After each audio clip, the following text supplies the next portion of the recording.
Hi, ich bin Hans und ich bin einer der Gründerväter von Kalimoto.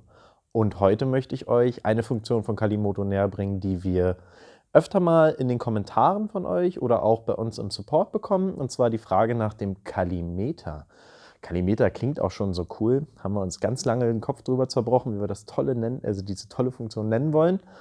Und das Kalimeter, das seht ihr jetzt gleich neben mir, und zwar haben wir uns überlegt, wir haben diesen geilen Routing-Algorithmus und dieser Routing-Algorithmus berechnet ja immer die schönste Strecke für euch.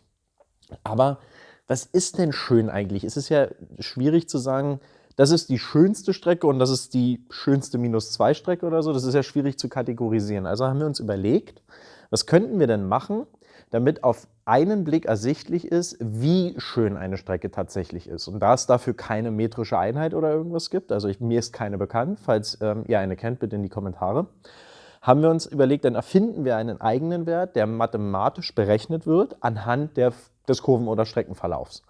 Und wir haben diesen Wert dann den Kalimeterwert genannt und zeigen ihn euch unterhalb einer berechneten Route an.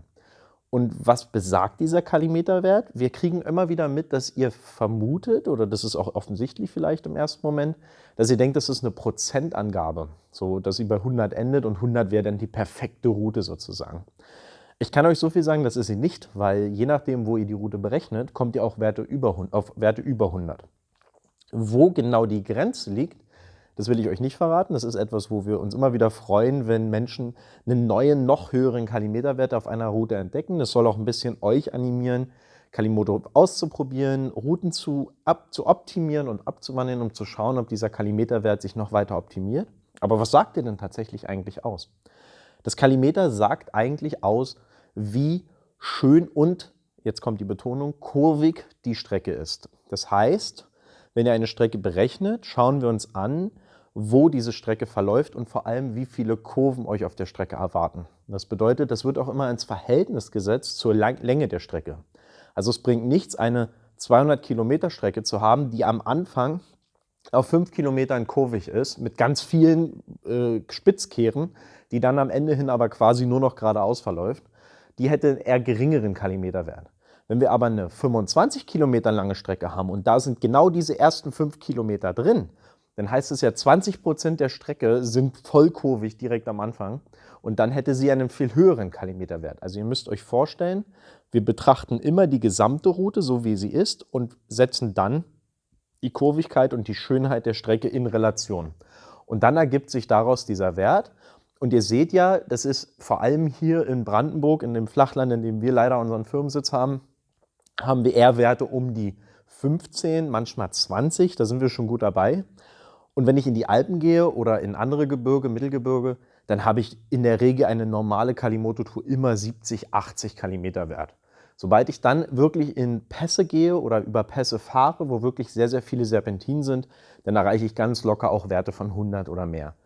Und genau das ist auch der Vorteil vom Kalimeter. Ihr könnt zum Beispiel, wenn ihr eine Tour von jemandem geschickt bekommt oder auch bei den Tourenempfehlungen, hierzu die Empfehlung zu unserem Video, wo ich die Tourenempfehlungen euch nahebringe, wenn ihr in den Tourenempfehlungen eine Tour von einem anderen Nutzer seht, könnt ihr über den Kalimeterwert relativ schnell erstens die Tour vergleichen, wie viele Kurven werden mich erwarten, und vor allem auch für euch sehen, ist das überhaupt was, auf was ich jetzt Lust habe? Will ich denn wirklich eine super kurvige Strecke fahren oder ist es eher so, dass ich vielleicht auch mit einem Motorrad unterwegs bin, wo das gar nicht mein Interesse ist?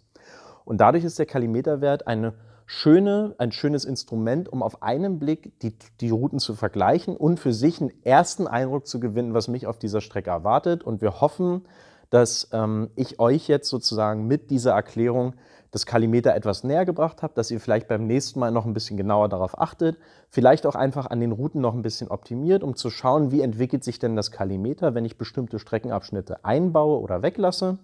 Und falls ihr noch Fragen dazu haben wollt, gerne in die Kommentare. Falls ihr vielleicht andere Wünsche habt für zukünftige Videos, auch gerne in die Kommentare. Falls es irgendwelche Funktionen in der App gibt, die ich gerne noch mal ein bisschen euch näher bringen soll, dann lasst es mich wissen. Falls ihr nichts weiter verpassen wollt von Kalimoto, kann ich jedem nur empfehlen, den Kanal zu abonnieren und das Glöckchen zu aktivieren. Und ansonsten werde ich mich jetzt verabschieden, wünsche euch weiterhin viel Spaß und allzeit gute Fahrt mit Kalimoto und bis bald.